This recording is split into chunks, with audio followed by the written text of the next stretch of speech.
Oh, look at Jennifer. I like You're live, Commissioner.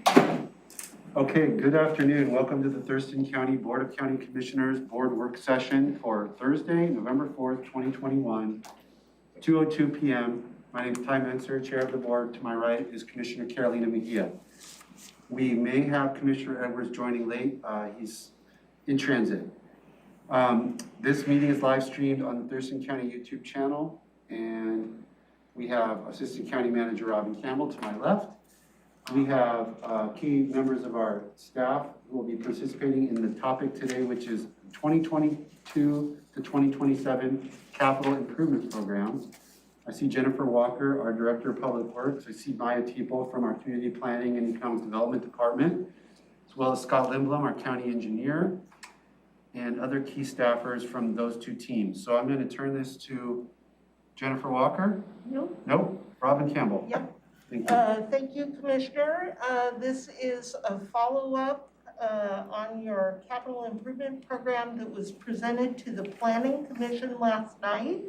And I am going to turn it over to Maya to just bring you up to date on where we're at in this process.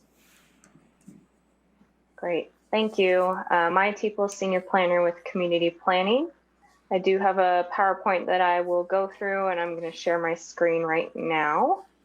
And I am joined by several department staff today, so I will go through the PowerPoint. It should be a fairly quick presentation. And then if there are specific questions on any of the projects in the CIP or questions for department staff, we will have time at the end of the presentation for the board to ask those questions. So I ask that you hold those questions until the end of the briefing, and then folks from all the departments will be happy to chime in and answer those for you. So my screen should be sharing now, and this is to cover the 2022-2027 Draft Capital Improvement Program. This is a follow-up briefing, as Robin mentioned, from an earlier briefing that we held with the board in July of this year, and also to review the Planning Commission recommendation from last night. And the briefing in July was an all-day affair, and we had department staff from each of the departments: county facilities, parks and trails, water and sewer, transportation, storm and surface water, solid waste, and all of those departments reviewed the projects that are included in the CIP in detail. So today's briefing will be a review of the highlights of the CIP. I won't be going into specific projects in detail, but as I said, there will be an opportunity for questions if you have them. And we'll go through the Planning Commission's recommendation that was received last night. So the Growth Management Act does require Thurston County as well as other jurisdictions to maintain a capital facilities element, and this is in the Thurston County Comprehensive Plan as Appendix G, and it is a key part of the facilities element. So it is the 6-year financing plan. It's not the budget, but it is aligned with the county budget, and it can be amended when the budget is amended. It's a forward-looking plan that ensures consistency with population growth, facility needs, and also levels of services that are identified in the comprehensive plan. And it identifies revenue and funding sources, as well as estimated project costs over the 6-year period. It also goes a little bit more in depth and describes capital facility projects that are listed for the 6-year period. So this is a coordinated effort between all the departments. CPED's role is really to coordinate and facilitate and update the draft, but the hard work is done by the departments and the staff that are on this Zoom call with me. They really go through and do the project descriptions, come up with the 6-year financing, and CPED just puts the document together at the end of the day. So Public Works, Facilities, Solid Waste all provide input on annual updates to the project lists and the financial plans that go into the CIP. And then the Budget Office ensures that this document is consistent with annual budgets. The plans also report out from school, fire district, and public utility districts. Although Thurston County doesn't have authority over those, we are required to at least account for them. So it's more of a report out and then a reference back to their individual CFPs. Just to go over some of the Thurston County capital facilities, this plan covers transportation, water systems, sanitary and sewer systems, stormwater facilities, solid waste systems, parks and trails, county buildings, and then the last three on this slide are the other jurisdictions, which we do report in a table at the end of the CIP. I won't be going over those in detail today, but they are included just as reference in the plan. So going through the different sections and the highlights of the CIP, as I said, I will do this pretty quickly. So if you have questions on a specific project, we can discuss those at the end. Starting with parks and trails, capital facilities for parks and trails are generally aimed at completing infrastructure repairs and upgrades, adding capacity where is necessary to maintain levels of service, and looking forward to take actions that reduce required maintenance costs over time. There is citizen input that goes into these projects. So the Parks Department has a Parks and Open Space plan, and that got a pretty robust update with public outreach component last year in 2020. And the funding sources and expenditures are also listed in the CIP.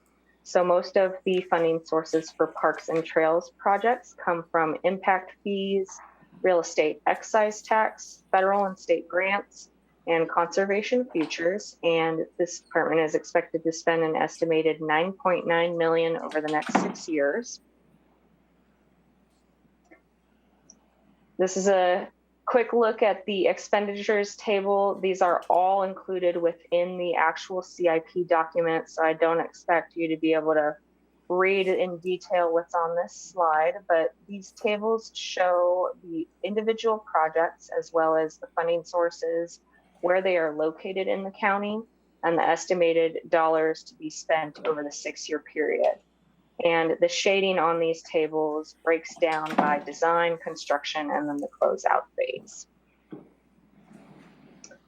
So looking at some of the highlights for the Parks and Trails projects, there are some projects related to Deschutes Falls Park, which needs some improvements on the walkway and also the viewpoint area and making that more accessible. There are several park restroom improvements. There's a culvert replacement on the Chehalis Western Trail. Culvert replacements are most typically in the transportation chapter, but because this one has to do with a trail, it's located in the parks chapter. There's also some trailhead improvements. Either more parking is needed or improvements to parking. And then there is continued development of the Gate Belmore Trail.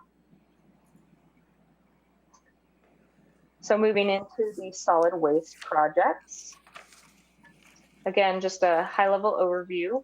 Solid waste is key to county service, and there are ongoing and continuous needs as our county grows in order to get waste from the citizens to the landfill.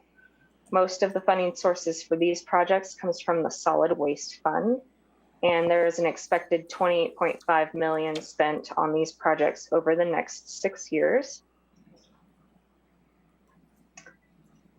Again, all of these projects are listed within the plan, and this expenditure table is also listed in the CIP. Projects are broken out similarly to the Parks and Trails projects, where these are shaded by design, construction, and closeout phases, and then your 6-year total in the far right column. And some of the highlights, this is not all inclusive, but just going over some of the highlights of the solid waste projects. We have upgrading the flare system at the landfill. The SCADA electronic control system needs an upgrade. There are several security and technology improvements and new public tipping area with new scales and scale houses. Second location for a transfer station, and growing county has more waste, and we need to be able to handle that a little bit more effectively. Well, my mouse just died, so I may need to open my laptop here real quickly.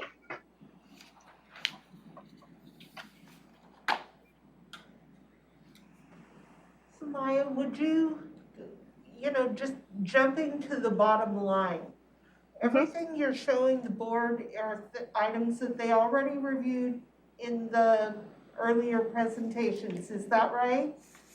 That's correct. There's been one new project to the transportation chapter for a culvert replacement. For that And emergency culvert. right, the Green Creek Right. culvert. Right, and I can fill in that the board has already approved the budget connected to the plan for the next 2 years as part of their preliminary budget approval. And then, in the interest of time, maybe we could, unless the board has questions about any of the projects, you could jump to the planning commission's recommendation. Sure. Great.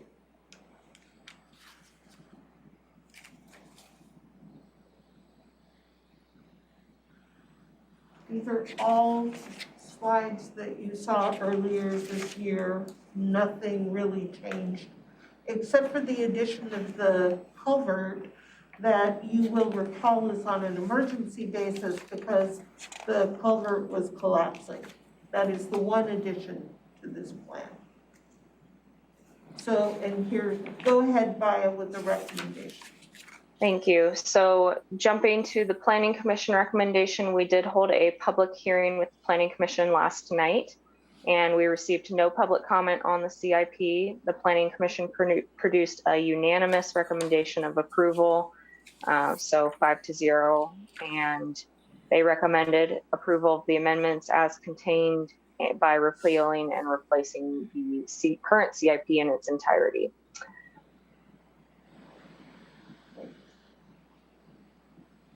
So I remember. I'm sorry, go ahead. I remember there was a controversial element regarding the Mottman complex with the planning commission. Did that not come up as a controversy any longer? No, nothing came up. Nothing came up. The controversy was on the change you made with the budget amendment for 2021.